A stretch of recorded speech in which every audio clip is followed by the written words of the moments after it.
Feel me? I got no cut right now, but look. What up, man? It's Caden. We're back at it again. It's been a while. I've upgraded. I got a mic now. Next is the camera, but right now we ball because I have a message to share with you guys today, and I have something to tell you guys. Because I like sitting down. I like chatting with you guys. So get some popcorn, get a drink, relax, lay back in your seat. Let's have a chat. Past 2 days, I've been in the hospital. I went into anaphylactic shock because I apparently ate something that was cross-contaminated with a peanut. I wasn't allergic to peanuts before this, but apparently I've developed an allergy.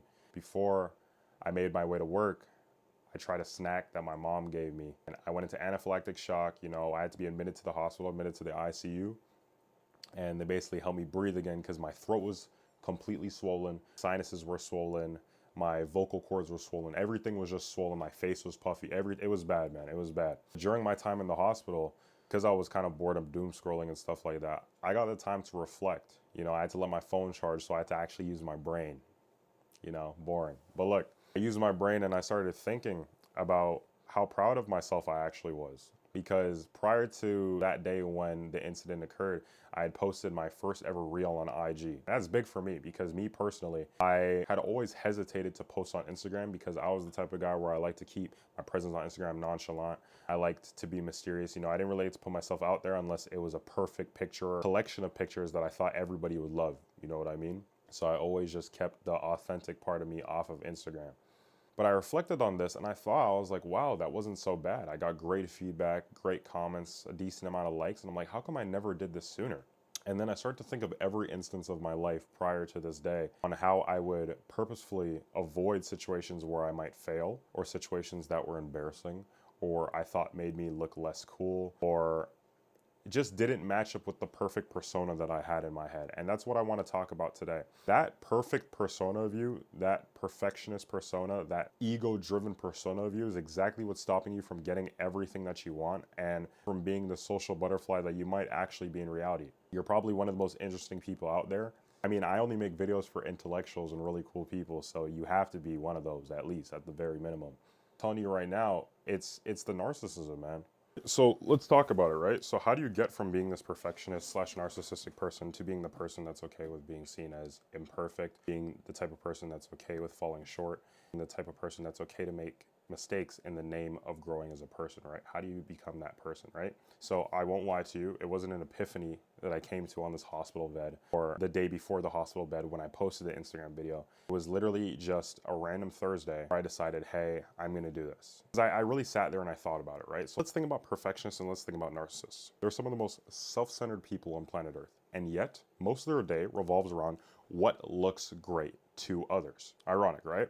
As a narcissist, you think you're above everybody and you think you're better than everybody. You think you deserve more than everybody. The key word is everybody, everyone, every person, everyone else. Their thought processes involve everyone else so much. Perfectionism, same thing. How would this look? If I fail, what would other people think about me? People, people, people, others, others, others, everyone, everyone, everyone, right? On that Thursday, I thought to myself, how much longer can I live like this? And I thought about it. It's an Instagram video. Is it really that deep? I asked myself a series of 3 questions, right? And you should ask yourself these questions too whenever you're making a big decision, a decision that you want to take in the right direction towards something that you've been wanting to do for a long time. All right, so let's ask yourself the series of questions. Number 1, will any of these people or any of these things that you're distracting yourself with be here, or the things that are distracting you be here? Will any of these TikToks or Instagram Reels or movies or TV shows that you use as escapism, or any of these people that you're listening to about how your ideas are cringe, will any of them be there to support you in the future? Pay for your food, pay for your rent so you don't have to go to that job that you hate? Will they be there to buy you a better place? No, right? Let's push that out the way. Number 2, in the event that someone does leave a hate comment on your video, that someone does critique you, that someone is really mean to you in your comments or in face-to-face and says what you're doing is terrible or cringe, does that really affect your life? For the meantime, especially if you're not used to taking criticism, at first it might seem like the end of the world. Wow, I'm cringe. Wow, I'm ugly. Wow, I'm this. Till you realize physical harm, not present. So you realize that you could really just put your brain on do not disturb and leave them alone. That doesn't matter either. They don't matter either. None of their comments matter either.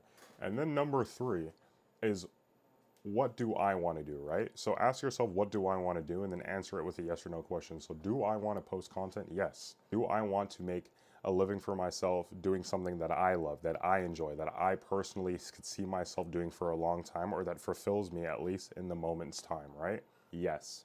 So therefore, if the answers to your question are no, no, yes, do what you want. Because on that Thursday, I came to those same conclusions and I thought, what is really stopping me? And I posted the Instagram video. Was I scared? Yes. But I realized that you could do things despite whatever emotion you're feeling. If you're scared, you could still move. I say this all to say, the world is in your hands. The world is your oyster. In order to be the person that you want to be, you have to stop wanting to be perfect. You have to drop that narcissistic ego. I'll go definitely way more in depth in a future video. But in terms of just dipping your feet in the water and realizing your shortcomings, I want you for today, your homework for today is to sit down and really realize, are you doing things out of love or are you doing them out of fear? Are you doing things because you love them? Or are you making sure that you pour into the things that you love? If your answer is no, I want you to look at why that isn't the case. Am I not doing it because I'm afraid of how my peers will judge me? Am I doing it because there is a chance that I might fail? Am I doing it because am I not doing it because I don't want to look stupid, right? These are a whole bunch of questions that you should be asking yourself. So that's your homework for tonight. Thank you so much for watching. And I hope to see you guys again so we can have another chat, man. I appreciate y'all. Have a good rest of your day. Come on.